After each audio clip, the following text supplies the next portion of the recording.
Okay, so as we looked at in another clip, we've defined hydrochloric acid, so HCl. We've defined hydrochloric acid now as both an acid and also a strong acid. And what we have said is this will give us a pH range, typically between 1 and 3, because it's a strong acid. And we know that this will be the case because we are undergoing complete dissociation of every single one of the HCl molecules that go into solution. And so if that occurs, we can define our HCl as a strong acid because we get complete dissociation to produce what we now regard as the important part of an acid, the H plus ion, in order for HCl to donate that proton to something else, typically an alkali or a base.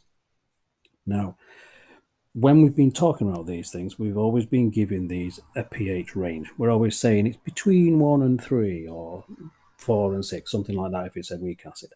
And this has to come from somewhere, and indeed it does. If we are using a 0.1 molar solution, by that what we mean is if we take 0.1 moles of HCl and we dissolve that into 1 litre of solution, we get a 0.1 molar solution. That will give us complete dissociation and will produce 0.1 moles for every litre of hydrogen ions. That will give us something of a pH of 1. There's a numerical calculation which you can look for, which allows us to do this.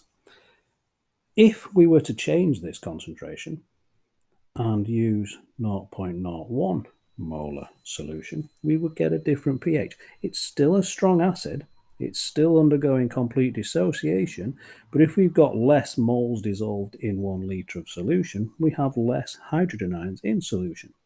So it's still a strong acid, however, the pH value will change.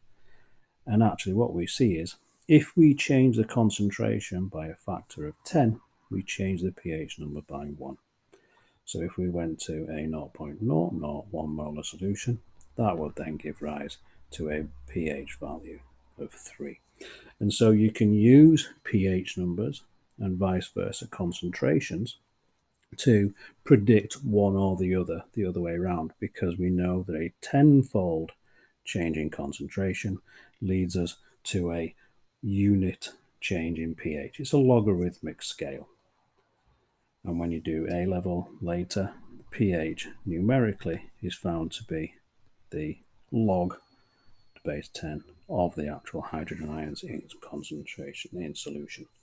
And so you can see from there that if we'd had a comparatively weaker acid, such as ethanoic acid, and which doesn't undergo complete dissociation, the concentration of the hydrogen ions would be subsequently even lower because they haven't dissociated all those hydrogen ions, and so the pH would be even lower. And then what we can see is we're moving then towards a pH of 4, 5, and 6 because the concentrations of these values are even lower because they haven't dissociated.